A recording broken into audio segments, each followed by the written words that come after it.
Muy bien, los saludo con gusto. Vamos a dar inicio a nuestra clase sobre el proceso administrativo, ¿no? Dentro de esta parte de la clase pasada revisamos lo que contiene, pues, el ámbito o el fuero federal, ¿no? Con el juicio contencioso administrativo y también en cuanto a la ley federal del procedimiento contencioso administrativo y la ley federal del procedimiento administrativo.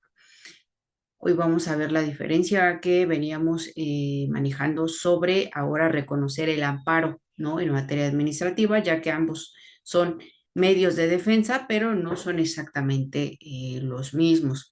Vamos a revisar un resumen para que nosotros vayamos eh, asentando las ideas principales que corresponden al tema a desarrollar hoy.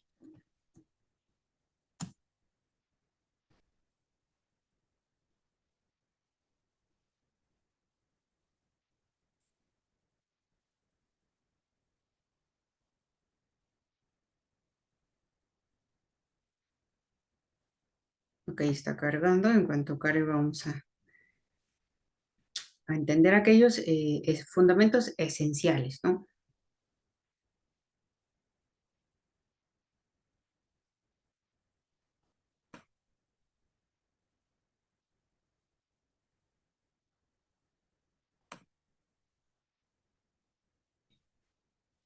Y bueno, así vamos a reconocer que el amparo en materia administrativa, por supuesto, vamos a tener las bases constitucionales que ya hemos conocido de manera general sobre el amparo. Por lo tanto, pues en el derecho mexicano el amparo es una institución protectora de los derechos individuales contra todo acto arbitrario de autoridad. En otras palabras, es una institución protectora de los derechos fundamentales de la persona humana reconocidos en el texto de la Constitución en contra de todo acto de autoridad, sea esta administrativa, jurisdiccional o legislativa. Es decir, en este ámbito también tenemos que definir de dónde vamos a realizar o cuál va a ser nuestro fundamento para intentar ampararnos. Recordemos que revisamos también lo que mencionamos sobre los recursos contenciosos y los recursos no contenciosos que se pueden presentar en esta materia de derecho procesal administrativo. Por lo tanto, el amparo también vamos a tener que identificarlo en las vías, ¿no? En las vías que corresponda, si va a ser un amparo directo o un amparo indirecto. El fin u objeto de presentar precisamente o presentar un amparo en este sentido es pues hacer cesar o impedir que se atente ilegítimamente contra los derechos y las libertades de los individuos. Recordemos que pasa a ser parte de también la estructura que nosotros mencionamos, por ejemplo, cuando hablamos de las autoridades administrativas. En este caso, recordemos que en el derecho administrativo también relacionamos y reconocimos en distintos aspectos los que son aquellos centralizados, descentralizados, desconcentrados, ¿no? El juicio de amparo concluye normalmente con una sentencia que en caso de declarar fundada la pretensión contenida en la demanda, volverá las cosas al estado que guardaban ante la violación de las garantías individuales. Entre tanto, el tribunal puede pronunciar la suspensión de la ejecución del acto atacado, que es una de las principales cuestiones, ¿no? Que se pretende con el amparo, pues evitar aquellos daños que sean efectuados o ejecutados de forma irreparable. El veredicto emitido tiene un efecto interpartes, es decir, que así la protección se aplica únicamente al beneficio de la sentencia. Por cuanto a la ejecución de la sentencia protectora, el tribunal puede exigir al superior jerárquico de la autoridad señalada como responsable para que la conmine a cumplirla o informarle sobre la conducta de la autoridad negligente para que sea destituida de su cargo. Es decir, también en este punto, no olvidemos revisar aquellas cuestiones que en su momento procesal oportuno, es decir, anterior al amparo, pudieron presentarse, como es alguna responsabilidad sobre el servidor, el funcionario público, que básicamente va a, o estaba, ¿no? En la encomienda, en el encargo, o quien realiza estos actos administrativos que no cumplan básicamente con los requisitos o con las formalidades, la legitimidad para hacer valer un acto administrativo.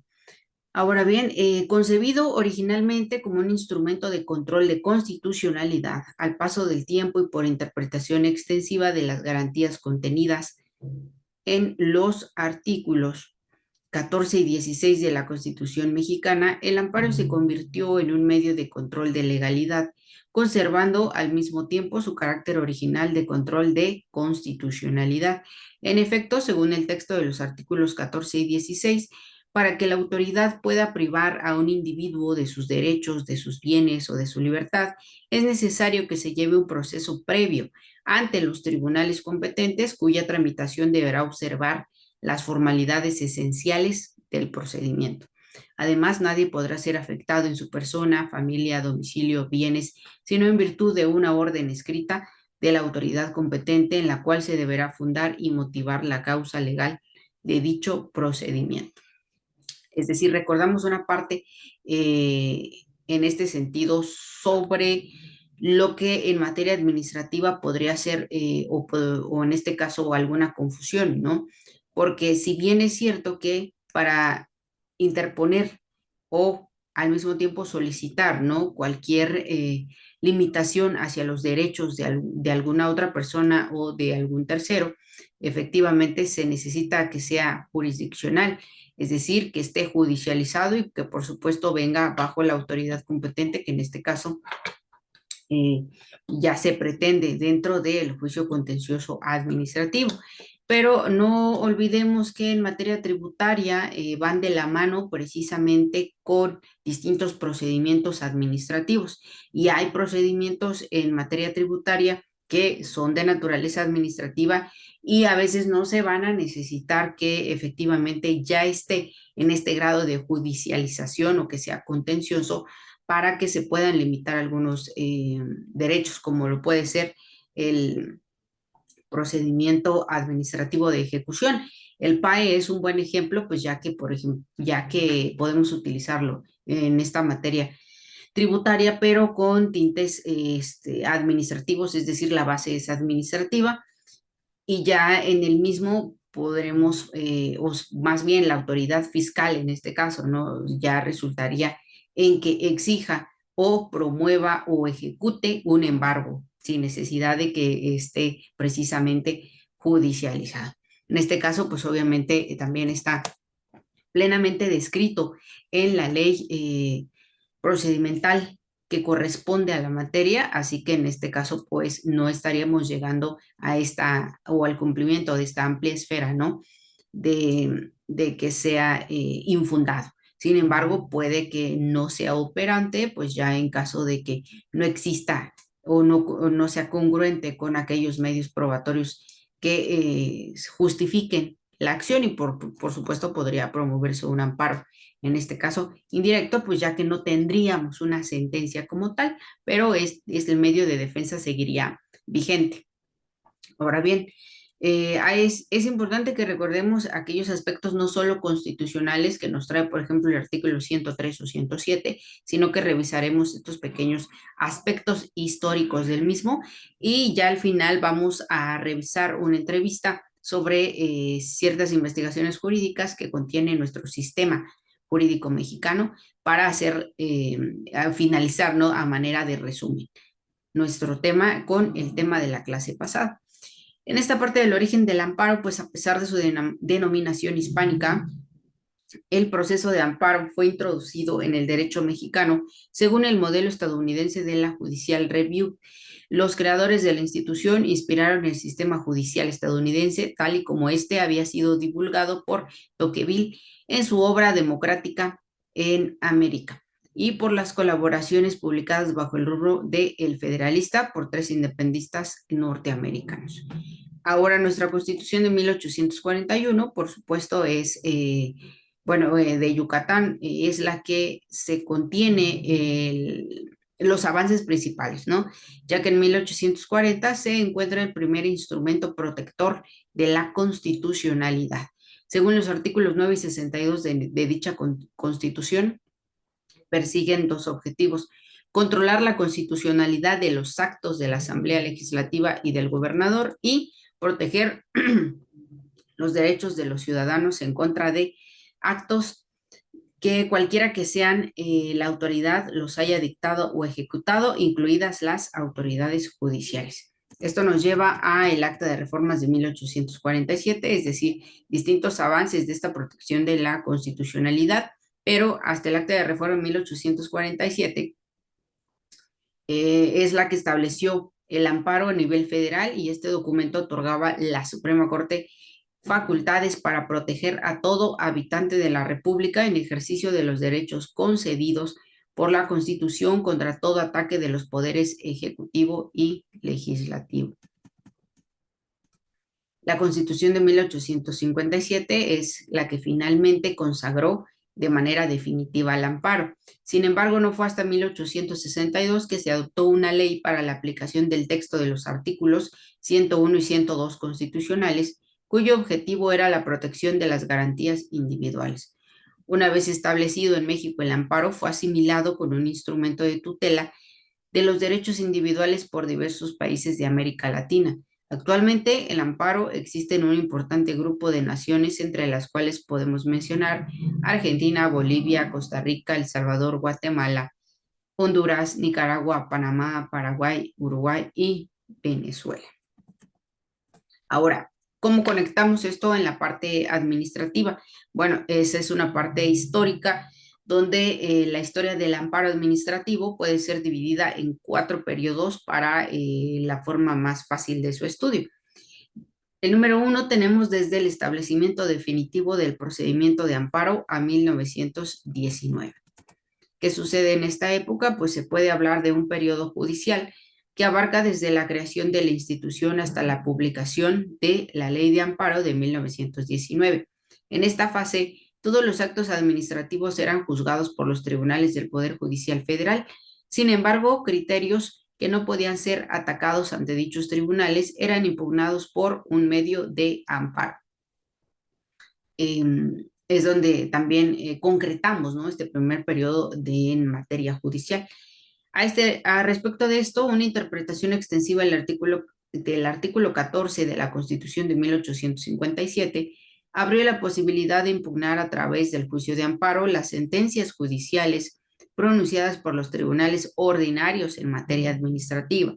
No obstante, la prohibición expresa en el artículo de la Ley de Amparo de 1869.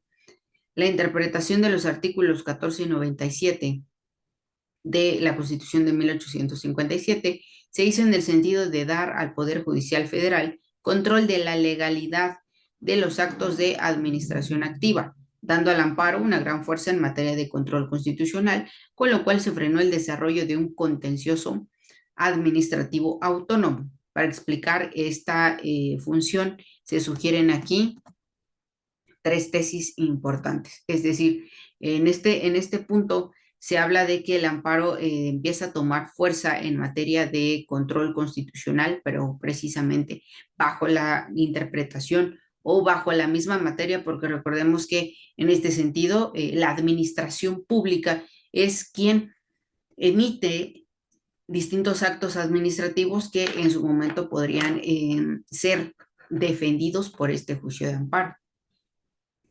Entonces tenemos a 3 personajes, ¿no? En el inciso A, la de Ignacio Luis Vallarta, quien admitía la posibilidad de instruir mediante el procedimiento ordinario los litigios ocasionados por actos administrativos que violaban leyes federales. En el inciso B encontramos a Ignacio Mariscal, quien afirmaba que la necesidad de la existencia de una ley federal que atribuyera competencia a los tribunales federales. En el inciso C, Emilio Rabasa y Gabino Fraga posteriormente excluían la posibilidad que el artículo 97 permitiera la instancia contencioso administrativa. Y al mismo tiempo empezamos a hablar ya de la necesidad que se había manifestado, pero de cierta manera no había como esa coherencia para poder introducirla a la materia contenciosa. Regresando al tema, haciendo a un lado esta discusión, los autores se limitaban a afirmar que el amparo reemplazaba ventajosamente al contencioso administrativo. Aquí nosotros podemos ya empezar a señalar cómo entonces el amparo, al tener una esfera jurídica más amplia de protección, entonces se considera en prioridad, ¿no? Poder ampararse antes de perder o que, como bien dijimos, se sufran daños irreparables en un juicio contencioso administrativo. Sin embargo, ya también bajo la luz de, ejemplo, un amparo directo bajo la sentencia eh, que pudiese dictarse en el contencioso, pues poder recuperar, ¿no? O poder enfrentar esta parte donde se pretende o donde se representa aquellos daños o violaciones a los derechos. Como número dos, la segunda etapa inició con la Ley de Amparo del 18 de octubre de 1919, que creó el recurso de súplica en favor a las autoridades administrativas para impugnar ante la Suprema Corte las decisiones de los tribunales federales que fueren desfavorables a la administración.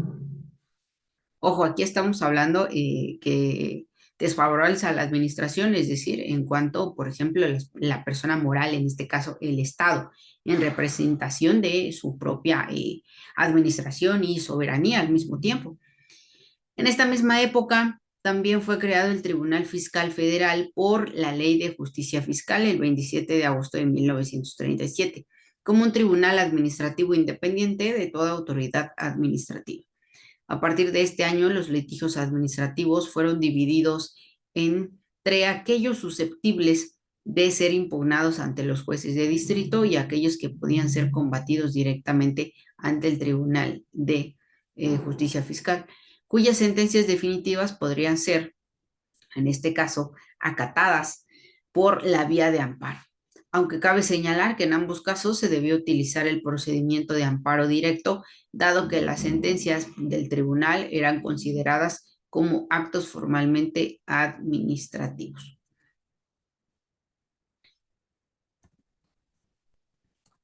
Desde esta época se pueden distinguir las dos misiones del amparo administrativo. Por una parte era el sustituto del contencioso administrativo y por otra era un amparo judicial para combatir las decisiones de los tribunales administrativos. Se trataba de una especie de casación administrativa en la que se juzgaba el procedimiento seguido por el juez sin examinar directamente el acto administrativo.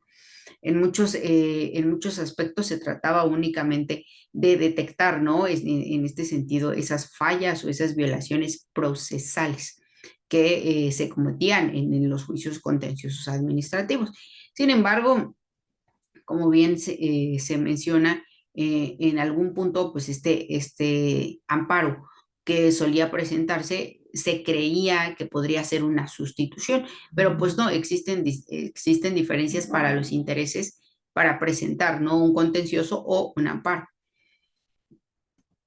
En la tercera etapa, nosotros podemos hablar que el tercer periodo del amparo administrativo está marcado por la reforma al texto del artículo 104.1 de la Constitución y del artículo 114 de esta ley de amparo, cuyo objetivo era el de establecer una separación entre dos sectores del amparo administrativo a fin de instrumentar dos procedimientos. Por una parte, se mantuvo el amparo indirecto o de dos instancias para combatir los actos administrativos que no podían ser combatidos directamente ante los tribunales administrativos. Por otra parte, se estableció el amparo directo o de una sola instancia para combatir ante los tribunales federales las sentencias y resoluciones de carácter definitivo emitidos por los tribunales administrativos. Todo ello después de haberse reconocido el carácter jurisdiccional de este género por decisiones. Ahora bien, es lo que mencionábamos, que si en este punto ya procedía el amparo directo cuando se tuviese la sentencia, es decir, por el contencioso, y cuando tenemos el amparo indirecto, que es el de dos instancias, pues es para combatir los actos administrativos que no podían ser combatidos de manera directa. Por ejemplo, también se requería otro tipo de de requisitos o al mismo tiempo no se, el plazo no lo permitía por las violaciones a los mismos derechos, ¿no? Que eran los que promovían los quejosos, a cada quien con base en el acto administrativo que haya o los haya perjudicado. La cuarta etapa es la que se caracteriza por dos fenómenos y en primer lugar debemos centrar nuestra atención en la creación de nuevos tribunales administrativos en los estados de la federación, tal y como lo hemos visto en el capítulo precedente, principalmente en los últimos 15 años y de los tribunales agrarios a nivel federal en 1992, que dieron como resultado una disminución de la interposición del amparo indirecto o de la doble instancia, para combatir los actos de las autoridades administrativas locales o federales y agrarias, y un incremento del uso del amparo de una sola instancia para combatir las resoluciones definitivas, es decir, las sentencias o acuerdos de sobreseimiento, dictadas por los órganos de la jurisdicción administrativa. Por otra parte, también debemos considerar que la Suprema Corte de Justicia solo excepcionalmente conoce de este tipo de amparo debido a que dejó de ocuparse de las cuestiones de legalidad para consagrarse en el control de la constitucionalidad de los actos de los poderes públicos.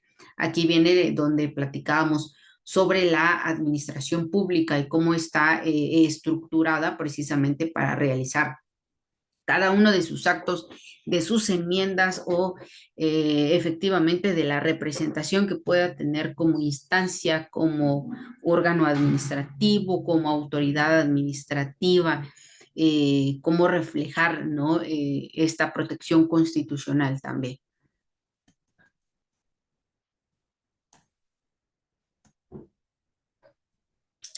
En efecto, de conformidad con las reformas publicadas en agosto de 1988, en vigor a partir del 15 de enero de 1989, los tribunales colegiados de circuito son los órganos encargados de conocer casi exclusivamente del recurso de revisión interpuesto contra las sentencias de las salas regionales que no admitan el recurso de apelación ante la sala superior, en ese caso del Tribunal Fiscal Federal y de la Sala Superior del Tribunal Fiscal de la Federación. Es decir, estas nuevas instancias que ya daban competencia, ¿no? A conocer, a llevar, eh, a hacerlo contencioso en este caso. Hay distintos tipos de amparo, aparte del que hemos mencionado, sí, es decir, como platicamos, depende de los intereses de la interpretación y en esta base histórica que nosotros vamos avanzando, pues diferenciar cómo ha evolucionado también, ¿no?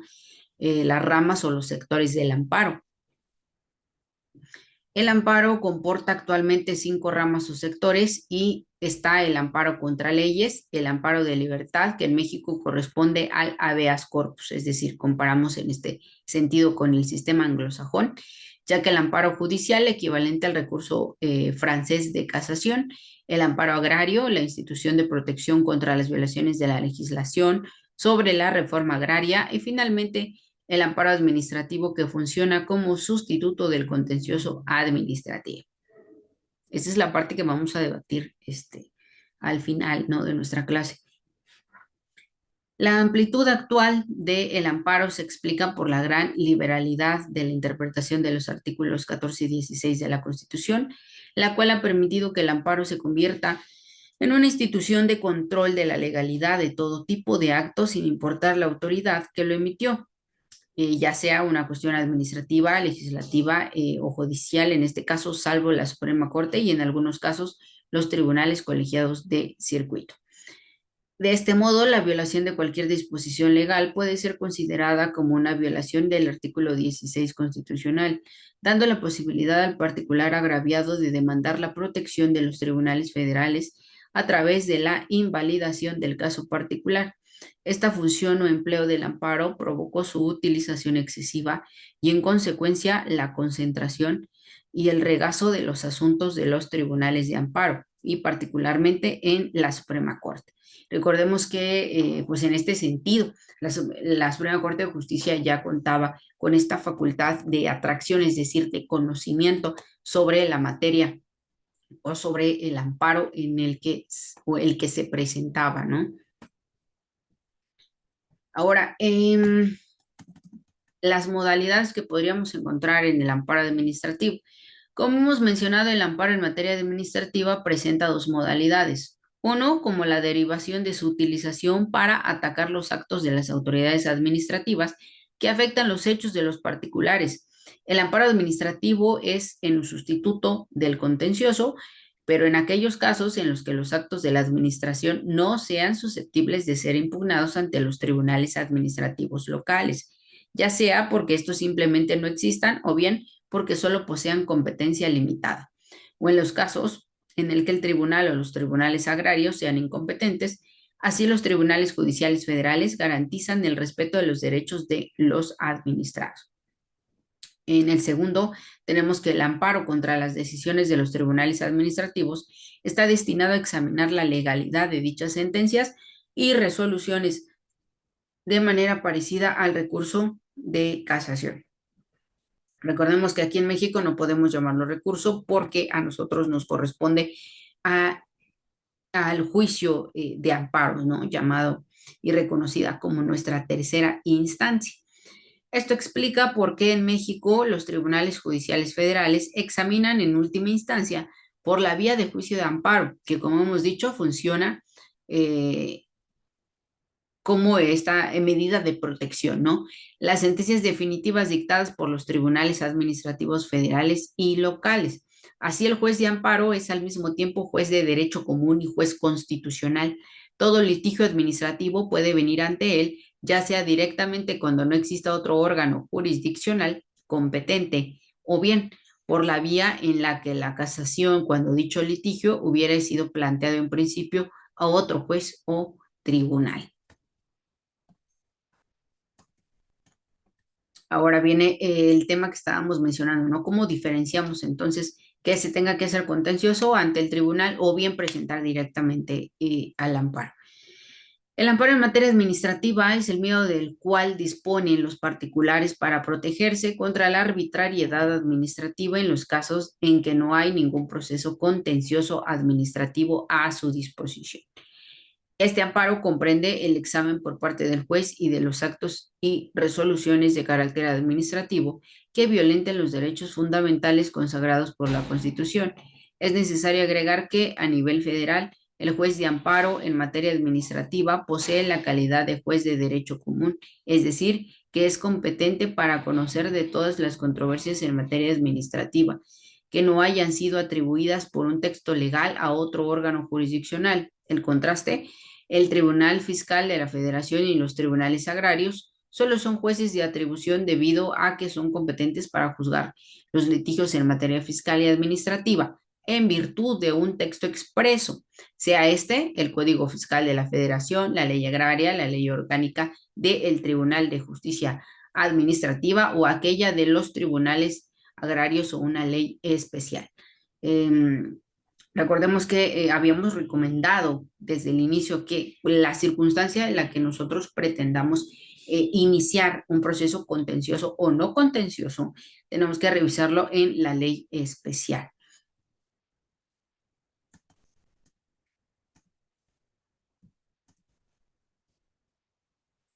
Ok. En cuanto a las condiciones generales de procedencia. Trátase de condiciones comunes a dos tipos de procedimientos. Los casos de procedencia y los principios que rigen al amparo se encuentran establecidos por los artículos 103 y 107 de nuestra Constitución. Si faltare alguna de las dichas condiciones previstas o si se observaren los principios dispuestos en estos artículos, el amparo será improcedente. Además, se debe comprobar que la demanda planteada no se encuentre afectada por alguna de las causas de improcedencia derivadas de la Constitución contra actos de particulares o contra actos probables, en el artículo 73 de la Ley de Amparo. Esta Ley de Amparo, pues, estamos hablando o hablamos de la que nace antes de la reforma del 2013. Recordemos el acto atacado, pues el juez de amparo conoce de las demandas interpuestas por los particulares contra leyes y actos de autoridad que violen garantías individuales o que afecten, restrinjan o modifiquen las reglas de competencias entre la Federación y los Estados miembros cuando dichos actos causen agravio a los particulares, el artículo 103 de la Constitución. Dicho de otra manera, el acto impugnado es todo acto de autoridad administrativa, judicial o legislativa, sea una ley o bien sea un acto unilateral con efectos particulares, pudiendo ser administrativo o judicial, que produzca una lesión a un derecho subjetivo del quejoso. El acto impugnado es aquel en el que el quejoso atribuye a las autoridades que violen la Constitución en las tres hipótesis del artículo 103 de la Constitución. Recordemos que estas hipótesis van a estar aplicadas también, que podrían haber nacido de un acto administrativo directamente, como para emplear el amparo indirecto.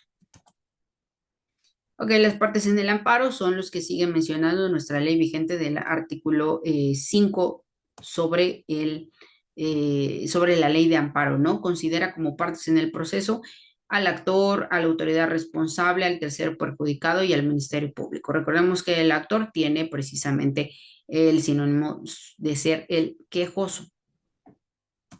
Hay un punto importante sobre el interés para actuar en juicio, que es algo que no debemos olvidar, y el primer punto es la capacidad para actuar en justicia. Ella corresponde a todo ciudadano desde el momento en que un acto le causa perjuicio. No obstante, existen ciertas excepciones en cuanto a la capacidad. Los menores, los adultos incapaces, las personas jurídicas de derecho privado deben ejercer sus derechos por medio de sus representantes. El interés para actuar, según el artículo 107 de la Constitución, el juicio de amparo se seguirá siempre a demanda de la parte agraviada. Es necesario, pues, que el actor justifique un interés personal, directo y actual. Es decir, cuál es mi postura como quejoso, ¿no? Que me da a mí esa potestad de que me reconozcan como quejoso ante un juicio de amparo.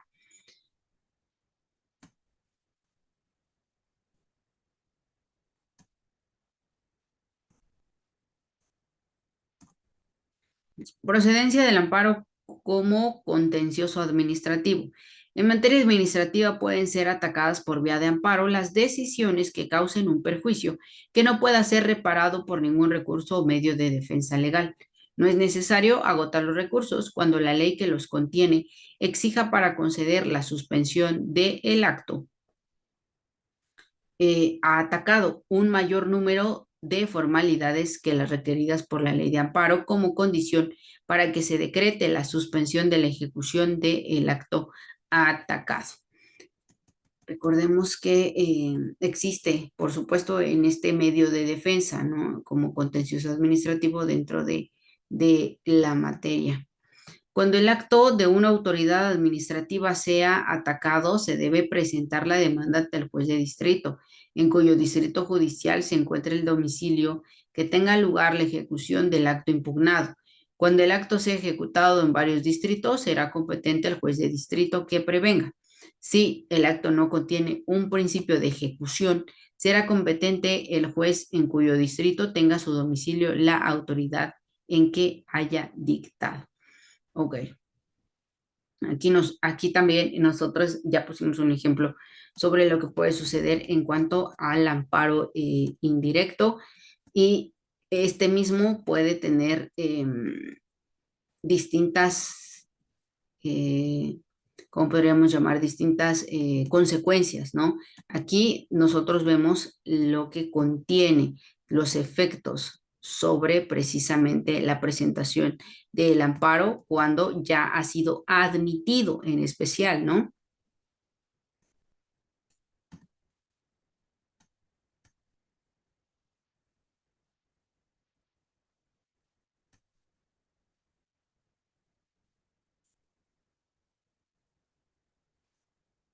Es importante no olvidar que nuestra ley de amparo nos permite tener y nos admite, ¿no? Todo tipo de pruebas, con excepción de las deposiciones y las que fueren en contra de la moral o el derecho, o por supuesto aquellas también que hayan sido obtenidas con violaciones de derechos, derechos humanos, derechos fundamentales o bien con alguna garantía.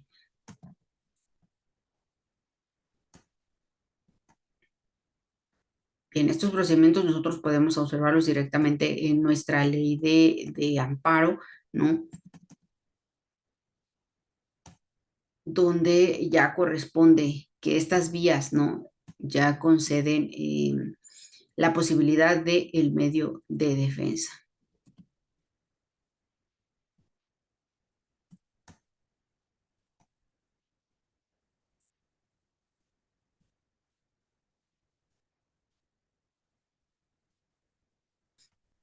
Es importante que nosotros también revisemos en este sentido, ya sea en materia contenciosa o en materia de amparo, las jurisprudencias que se han dictado para que dentro, ejemplo, del amparo directo, pues la demanda al momento de ser interpuesta esté plenamente sustentada. En este caso, sí se va a utilizar jurisprudencia en un sistema obligatorio, ¿eh? En el amparo directo, recordemos que es importante que la demanda, o sea, no esperamos como tal una contestación, sino que esperamos el informe justificado de la autoridad responsable. Bien, en este caso vamos a ir llegando a la conclusión que yo les había mencionado que en una muy buena entrevista sobre las investigaciones que realiza Miguel Carbonell, nos presenta una diferencia bajo pues una perspectiva de alguien que está precisamente en el Tribunal de Justicia Administrativa y voy a proyectárselos. Es un pequeño video que no nos va a llevar más de 6 minutos.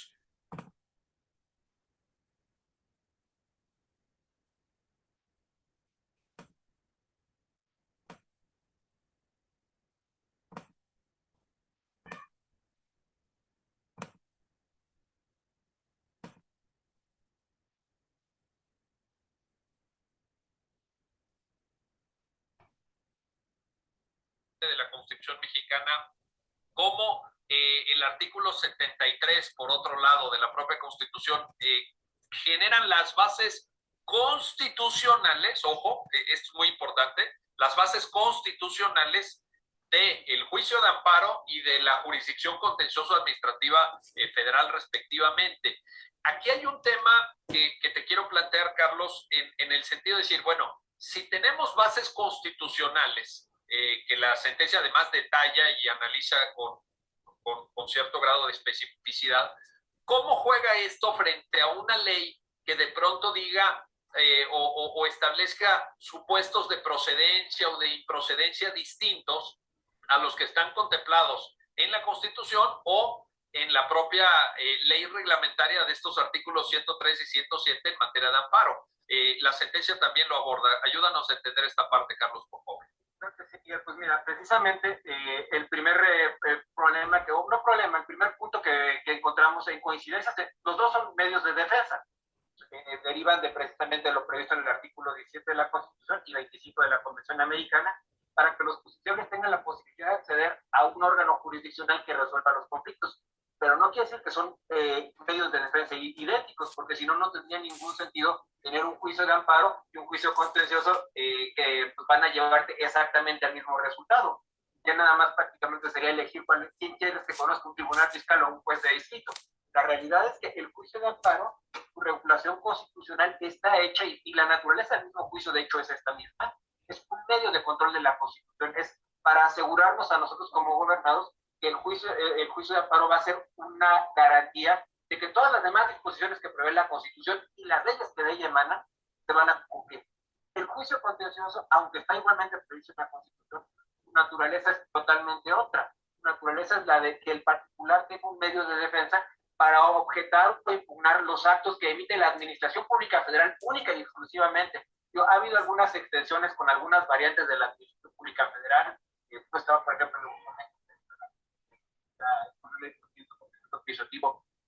resoluciones en materia de pensiones por parte del ISSSTE o las resoluciones de los militares, y bueno, esto por criterios de la Suprema Corte ha ido evolucionando, ahora están en ley, pero al final del día la idea siempre ha sido que el Tribunal Fiscal, la Justicia Contencioso Administrativa a nivel federal, sea para impugnar actos de la Administración Pública Federal que regula el artículo 90 constitucional. Entonces, el juicio de amparo es mucho más amplio que esto. El juicio de amparo no nada más con contratos de la Administración Pública Federal, sí es cierto, en materia administrativa son quienes tienen más de carácter de autoridad responsable, pero también procede, hay amparo judicial contra resoluciones de jueces de instancias locales, jueces municipales, jueces federales cuando están resolviendo aspectos de legalidad, materia laboral. El juicio de amparo tiene un espectro mucho más amplio que el juicio contencioso administrativo no tiene. Entonces, esta es una de las grandes diferencias que vamos a encontrar de entrada entre los dos juicios. Los dos juicios tienen una posibilidad de que el justiciable solicite la suspensión del acto que está impugnando. Y entonces parece que otra vez una coincidencia adicional en los dos juicios, pero no es exactamente igual. ¿Por qué? Porque son reglas, requisitos diferentes, procedimientos diferentes. El juicio de amparo se compone de dos instancias, el juicio de amparo indirecto al menos. El directo pues, tendrá algunas excepciones ahí con las reglas, pero la justicia contenciosa administrativa, en cambio, es una, al menos la federal, se compone de una sola instancia. Me resuelve la sala ordinaria del Tribunal Fiscal o me resuelve la sala superior, según si el asunto se adecua a los supuestos de proceso. Pero es una sola instancia. Oye, en este sentido, Miguel Ángel, te quiero preguntar, porque la sentencia lo aborda y para efecto de las personas que están viendo el programa seguramente será de su interés. Digamos, en esta distinción que Carlos está planteando entre juicio de amparo y jurisdicción contenciosa administrativa federal, creo que una de las claves, déjame ponerlo en estos términos muy coloquiales, una llavecita, pues, por decirlo de esta manera, para entender bien esa diferencia es el principio de definitividad. Ese principio de definitividad que caracteriza al amparo como un medio de defensa. Carlos nos dijo, bueno, es que los dos son medios de defensa, efectivamente los dos son medios de defensa, pero en el caso del juicio de amparo, gracias a la definitividad podríamos caracterizarlo como un medio de defensa extraordinario. Ayúdanos a entender este principio de definitividad, Miguel Ángel, por favor. Claro, Miguel. El principio de definitividad es uno de los clásicos o de las bases del juicio de amparo, y esto obedece a que para darle ese carácter extraordinario de medio de defensa, se tienen que agotar todos los recursos que establecen las leyes a nivel interno. Incluso ya la Corte Interamericana ha establecido que el hecho de que se deba de garantizar el derecho de acceso a la justicia no implica de alguna forma que se pueda obviar el agotamiento de los medios ordinarios de defensa.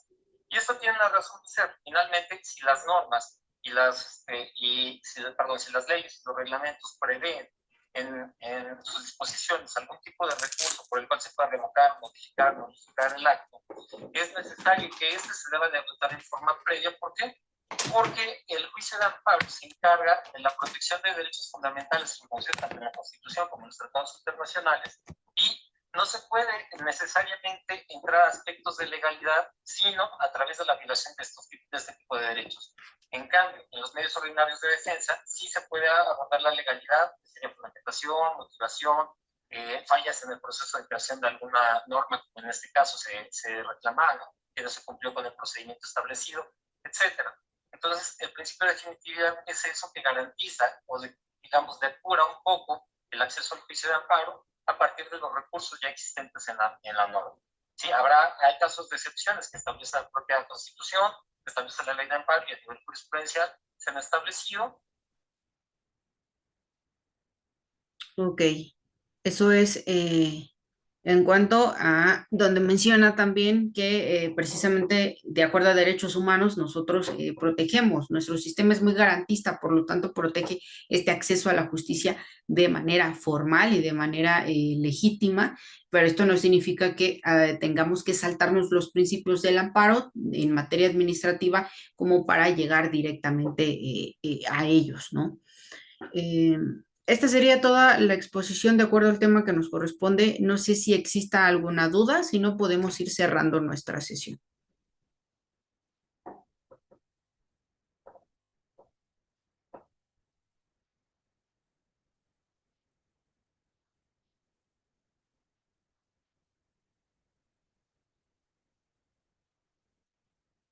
Bien, entonces les agradezco por su atención. Nos estaríamos viendo al final de nuestra materia por medio de nuestra plataforma institucional. Tengan excelente tarde. Linda tarde, Link. Gracias, Araceli. Linda tarde, Link. Gracias, Alondra. Muy bien, Gerardo. Gracias. Hasta luego.